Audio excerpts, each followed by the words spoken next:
2 दिन पहले टूट जाता है। लोग उसको अस्पताल लेकर जाते हैं, उसके पैर की सर्जरी होती है। तमाम लोग उसको देखने के लिए आते हैं, देखकर वापस जाते हैं। वो लड़की भी आती है जिससे उसकी 2 दिन बाद शादी होनी थी, उसको देखने के लिए। लेकिन दोस्तों उसका दिल नहीं कर रहा था कि उसको छोड़कर ऐसे हालात में वापस जाए। वो उसकी सेवा करना चाहती थी। दोस्तों घर वालों की सहमति से वो वहीं पर रुक जाती है। अस्पताल में एक प्राइवेट कमरा लिया जाता है जिसमें उस लड़के को शिफ्ट किया जाता है।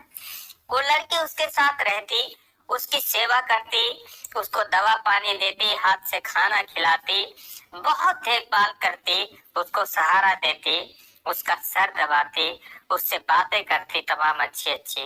दोस्तों लोग उस लड़की की बहुत तारीफ करते कि कितनी अच्छी लड़की है, कि शादी हुई नहीं है लेकिन इस तरीके से सेवा कर रही है। दोस्तों जब 15 दिन बीतते हैं, लड़का कुछ ठीक होता है, उस लड़की के कंधे का सहारा लेकर 5-10 कदम चलने लगता है। तभी एक दिन रात को वो उससे बहकी बहकी बातें करने लगता है। लड़की शर्मा जाती है, बोलती है आज ये आप कैसी बातें कर रहे हो। वो उसके सामने रिश्ता बनाने की चाहत रखता है तो उसको मना करती है, लेकिन वो हद से ज्यादा रिक्वेस्ट करने लगता है। लड़की बार बार उसको मना करती है, लेकिन दोस्तों प्राइवेट वार्ड में, अस्पताल में वो लड़का उस लड़की को इतना मजबूर कर देता है कि जिसकी कोई लिमिट नहीं थी। दोस्तों बहुत ही इंटरेस्टिंग कहानी है, बहुत शानदार कहानी है। आइए जानते हैं पूरी कहानी वीडियो में। लेकिन वीडियो में आगे बढ़ने से पहले बस वही रिक्वेस्ट कि आप वीडियो को लाइक कर दीजिए, चैनल को भी सब्सक्राइब कर लीजिए ताकि मेरा हौसला बढ़ता रहे। दोस्तों ये कहानी है हरियाणा के भिवानी जिले की। जो लड़का है उसका नाम होता है दीपक। उसकी शादी थी, 2 दिन बचे थे, सारे मेहमान घर में जुट चुके थे।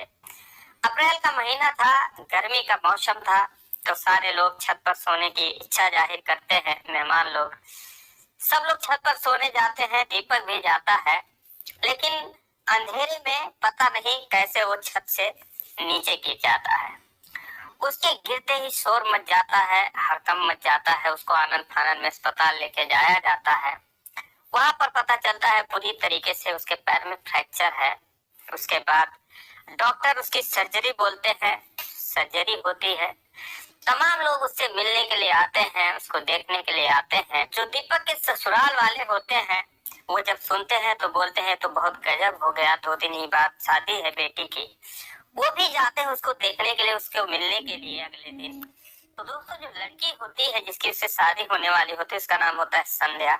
वो भी इच्छा जाहिर करती है कि मैं भी चलूंगी। वहां जब लोग पहुंचते हैं, दीपक से मिलते हैं, कई सारी बातों पे डिस्कशन होता है दीपक के पापा से और संध्या के पापा के बीच कि भाई साहब अब क्या होगा।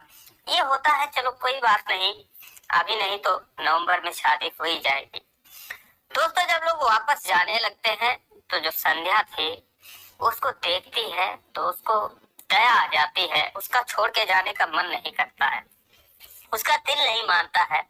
वो अपने मम्मी से बोलती है कि मम्मी अगर मैं यहीं पे रहती, इनकी सेवा करती, इनकी देखभाल करती, मेरा दिल नहीं कर रहा इनको छोड़ के जाने के लिए। दोस्तों उसकी माँ अपने पति से कहती है, सारे लोग विचार विमर्श करते हैं, सब लोग बहुत खुश होते हैं कि इतना बढ़िया विचार है। वो उसको वहां पर रख देते हैं। एक प्राइवेट रूम लिया जाता है और उसको दीपक को उसमें शिफ्ट कर दिया जाता है। दोस्तों बड़े अच्छे तरीके से सेवा करती है, दिन रात उसकी सेवा में लग जाती है। तो डॉक्टर भी तारीफ करती हैं कि कोई कितना भी सगा हो अपने मरीज की इस तरीके से देखभाल नहीं करता। उसके बाद जो लोग दिन में आते थे वो संध्या की तारीफ करते थे कि कितनी अच्छी दीपक को बीवी मिलने वाली है जो कि इतनी उसकी सेवा कर रही है। धीरे धीरे समय बीतता गया, उसकी सेवा करती, जी जान से उसमें लगी रहती, उसको सहारा देती, उससे अच्छी अच्छी बातें करती। कभी कभी वो लोग फ्यूचर की भी प्लानिंग करने लगते हैं कि शादी के बाद क्या होगा।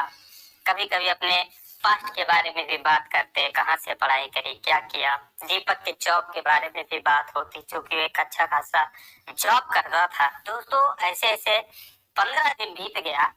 दीपक जो है वो उसके कंधे का सहारा लेकर उसके कंधे पे हाथ रखकर 5-10 कदम चलने भी लगा। उसी रूम में ही। तो दोस्तों डॉक्टर ने बोला कि बेटा आपकी जो है परसों छुट्टी कर दी जाएगी। तो जैसे ये बात संध्या सुनी, उसके चेहरे पर उदासी छा गई। दीपक भी थोड़ा उदास हो गया, क्योंकि दोनों एक दूसरे को इतना प्यार करने लगे थे कि अस्पताल की तमाम दुश्वारियों के बावजूद भी उनका वहां से जाने का मन नहीं करता है।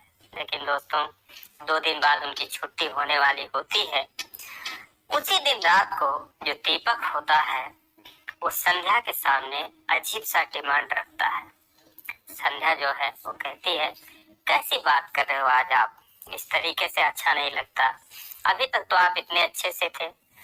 तो बोलता है कि 2 दिन बाद हमारी छुट्टी हो जाएगी, फिर तुम अपने घर, मैं अपने घर, लेकिन यार प्लीज जो मैं कह रहा हूँ मान जाओ। संध्या कहती है कि नहीं, बिल्कुल नहीं, मैं ऐसा सोच भी नहीं सकती, और ये अस्पताल है, इस तरीके से ऐसे फायदा मत उठाओ। तो बोला कि नहीं, वो हद से ज्यादा रिक्वेस्ट करने लगता है संध्या के सामने। अब संध्या भी क्या करती, ऐसी ऐसी वो कस्में देने लगता है कि वो मजबूर हो जाती है। उसके ऊपर तरस खाकर वो जैसा कहता है वैसा वो मान जाती है। अब दोस्तों मान जाती है, क्या करती, अगले दिन भी वो वैसे ही उसको करता है। दोस्तों तीसरे दिन उसके बाद ठीक 17 दिन रहने के बाद उसकी अस्पताल से छुट्टी हो जाती है। उसके बाद दीपक अपने घर चला जाता है। संध्या जो है अपने घर चली जाती है। दीपक जब अपने घर जाता है तो लोग संध्या की बड़ी तारीफ करते हैं और कहते हैं कि कितनी अच्छी बात है कि हमको ऐसी बहू मिलने वाली है जो कि इस तरीके से लक्ष्मी समान है। लेकिन दोस्तों जब शादी की बात होती है, ये होता है कि नवंबर में शादी कर दी जाएगी।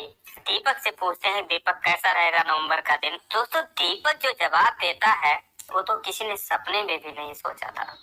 दोस्तों कहता है कि मैं उस लड़की से शादी नहीं करूंगा। तो जैसे ही लोग ये सुनते हैं वो सन्न रह जाते हैं, उसको समझाने लगते हैं कि तू पागल हो गया है क्या, तू किस तरीके का मजाक कर रहा है। वो कहता है मैं मजाक नहीं कर रहा हूँ, मैं सही कह रहा हूँ, मैं उस लड़की से शादी नहीं कर सकता।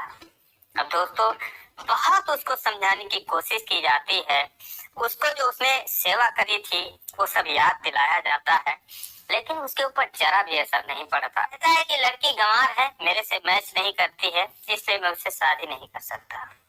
दोस्तों जब ये बात संध्या के माँ बाप को पता चलती है तो भागे भागे उसके घर आते हैं। उसके पिताजी से बोलते हैं कि भाई साहब, मेरी बेटी 17 दिन आपके बेटे का सेवा करी, जी जान से लगी रही, सब लोग जानते हैं, पूरे सारे रिश्तेदार मेरे जानते हैं, पूरा गांव जानता है, और अब आप लोग ऐसा कह रहे हैं, तो बताइए आखिर मेरी इज्जत पानी है कि नहीं है, मेरे बेटी का कोई क्रेडिट है कि नहीं है। तो उन्होंने बोला भाई साहब मैं क्षमा चाहता हूँ, मैं उसको बहुत समझाया, हम लोगों ने बहुत समझाया, लेकिन वो खुद ही नहीं मान रहा है। हमने उसके ऊपर बहुत गुस्सा भी किया, दबाव डाला, लेकिन वो बिल्कुल हाँ करने को तैयार नहीं है। तो इसके लिए मैं आपके हाथ जोड़कर माफी चाहता हूँ, क्या कर सकता हूँ। दोस्तों लोग चले गए।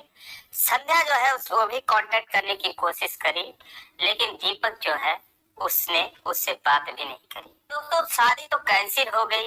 कुछ दिन बीता, नवंबर में नहीं लेकिन फिर 2023 अप्रैल में, ये 2022 में पहली घटना हुई थी, 2023 अप्रैल में फिर से दीपक की किसी लड़की से शादी तय हो जाती है। लेकिन दोस्तों ऊपर वाले का कर्म देखिए, कहते हैं ऊपर वाले के लाठी में आवाज नहीं होती है। उसका कर्म देखिए कि शादी से ठीक 5 दिन पहले दीपक का फिर से पैर टूट जाता है। अब की बार वो एक मोटरसाइकिल से जाता है, एक्सीडेंट हो जाता है और उसका दूसरा पैर टूट जाता है। फिर से वो उसी अस्पताल में पहुंच जाता है। दोस्तों फिर से वही कहानी, फिर से वही प्रक्रिया, समय अपने आप को दोहरा रहा था। उसी अस्पताल में दीपक फिर पहुंच जाता है, फिर उसको लोग देखने के लिए आते हैं, जाते हैं। फिर से वो नए ससुराल वाले जो होते हैं वो भी आते हैं, वो लड़की भी आती है। लेकिन दोस्तों हर लड़की एक जैसी नहीं होती है। उसने जो है दीपक को पलट कर देखा तक नहीं। तो जो लड़की है अपने माँ बाप के बहुत कहने के बाद आई थी अस्पताल दीपक से मिलने के लिए, लेकिन उसने दीपक से बात तक नहीं करी। और उसके बाद वो सारे लोग जब चले गए तो उसके दीपक के माँ बाप, उसके रिश्तेदार बोले कि जरा देख दीपक, सोच उस लड़की के बारे में, एक वो थी और ये लोग एक थे, कैसे चली गई, तेरे से बात भी नहीं करी। के बाद जब वो लोग घर गए, लड़की ने अपने माँ बाप से कहा कि मैं उससे शादी नहीं करूंगी। उसके माँ बाप भी यही चाहते थे। उन्होंने फोन करके बोल दिया दीपक के पिताजी से कि भाई साहब, मैं अपने लड़की की शादी जो है वो इसी 1-2 महीने में करूंगा, तो इसलिए क्षमा चाहता हूँ, आपका लड़का इतना जल्दी ठीक होगा नहीं, तो इसलिए ये शादी हम नहीं कर पाएंगे। तो दीपक की ये भी शादी टूट जाती है। अब दोस्तों, उस अस्पताल में जब पहली बार दीपक आया था तो एक नर्स होती है, एक सिस्टर होती है, जिसकी संध्या से फ्रेंडशिप हो जाती है। वो उसका नंबर ले लेती हैं। वहां से जाने के बाद भी दोनों एक दूसरे से बात करते हैं। उस सिस्टर को पता था कि जो लड़का है ये संध्या को शादी के लिए मना कर चुका है, क्योंकि दोनों में अक्सर बात होती थी। दोस्तों, उसी दिन सिस्टर ने संध्या को फोन लगाया कि संध्या, ऐसी ऐसी बात है, जो दीपक को फिर से अस्पताल आया है और अब की बार उसका दूसरा पैर टूटा है। तो संध्या हैरान रह गई, बोलने लगी क्या बात कर रही हो। सिस्टर ने कहा मैं सही कर रही हूँ, ऑपरेशन भी हुआ है और अब की बार चोट हल्की है, लेकिन यह है कि फिर भी ठीक होने में इसको 1-2 महीने तो लग ही जाएंगे। अस्पताल में उसको कम से कम हफ्ते भर रहना पड़ेगा। दोस्तों, संध्या थी, वो सोचती है कि यही समय है उसको सबक सिखाने का। एक दिन वो सुबह सुबह अस्पताल पहुंचती है, अपना मुंह बांध रखी थी, कमरे में घुसती है। दीपक की माँ उसके पास ही बैठी थी, उनके पैर छूती है। वो नहीं पहचान पाती, सोचती है कौन सी लड़की है, लेकिन दोस्तों जो दीपक है वो पहचान जाता है और उसको देखते ही थपक थपक कर रोने लगता है। उसकी माँ हैरान रह जाती कौन है। जब वो अपना रुमाल खोलती है, चेहरा दिखाती है, तो भी हैरान रह जाती हैं। वो भी रोने लगती हैं, उसको गले लिपट जाती हैं, बोलती बेटा माफ कर दो, और इसने इतनी बड़ी गलती करी थी, इसके ये कर्मों की सजा है। दोस्तों, दीपक भी यही कहता है कि सॉरी, मैंने बहुत बड़ी गलती करी, मुझे माफ कर दो, मेरा एक्सीडेंट नहीं हुआ है, ये मेरे कर्मों की सजा मिली है। वो अपना हाथ संध्या की तरफ बढ़ाता है, लेकिन संध्या जो है संकोच करते हुए उसका हाथ थाम लेती है, उस अपने पास खींचता है और अपने माथे से लगाकर रोने लगता है। बोलता है तुम जहाँ भी रहोगी सुखी रहोगी, मैं हमेशा ऐसे ही ठोकरे खाता रहूंगा। दोस्तों, दोनों की ऐसी कहानी देखकर जो उसकी माँ होती है दीपक की, कमरे से बाहर चली जाती है। फिर संध्या कहती है ये बताओ, मेरे समझ में जो आया मैंने वो सब कुछ किया और तुमने जो चाहा सब कुछ वो तुमने मेरे साथ कर दिया। तुमसे बहुत प्यार करती थी, मैं किसी को बता भी नहीं सकती थी कि तुमने क्या किया मेरे साथ, लेकिन यहाँ से जाते ही तुम क्यों बदल गए? क्या कमी थी मुझ में? मैंने क्या कह दिया था? क्या तुम्हारा कहना नहीं माना था? कौन सी सेवा में कमी रह गई थी? ऐसी कौन सी बात थी? दोस्तों, दीपक के पास कोई जवाब नहीं होता है। वो बेतहासा रोता ही जाता है, बोलता है प्लीज मुझे माफ कर दो, मेरे जो दोस्त थे उन्होंने मेरा दिमाग खराब कर दिया। मैंने उनसे जब तुम्हारी बातें शेयर करी तो उन्होंने मेरा दिमाग खराब कर दिया, अब मैं क्या बताऊं, लेकिन इसका सजा मुझे मिल चुका है। उसके बाद जो दीपक की मम्मी थी, उसके जो और रिश्तेदार थे बाहर, उसके पापा भी थे, उसकी बहन भी थी, उनको बुलाकर ले आती है कि वो पहली वाली आई हुई है। वो सारे लोग आते हैं, उससे माफी मांगने लगते हैं, बोलते हैं बेटा हम लोगों को माफ कर दो, साथ में रोते भी हैं। संध्या जो है उसके भी आंखों में आंसू आ जाता है, सबको चुप कराती है। दोस्तों, उसके माँ बाप का व्यवहार देखकर संध्या का दिल पसीज जाता है। दीपक से कहती है कि दीपक मैं तुम्हें बहुत प्यार करती थी, लेकिन तुम इस तरीके से बदले जिससे मुझे बहुत दुख हुआ। दीपक उससे सॉरी बोलता है मैं भी तुमसे बहुत प्यार करता हूँ, बहुत ही ज्यादा करता हूँ, लेकिन दोस्तों की बातों में आ गया था, अभी भी मैं करता हूँ, करता रहूंगा हमेशा। दोस्तों, जब ये बात संध्या सुनती है तो उसके पास जाती है, रोने लगता है, बोलता है एहसान करोगे मुझ पर। दोस्तों, इस तरीके से बातें समाप्त होती हैं दोनों की। संध्या के मम्मी पापा को भी ये बातें पता चलती है। फिर से दोनों परिवार रिश्तों के लिए आगे बढ़ते हैं और नवंबर 2023 में संध्या और दीपक की शादी होती है।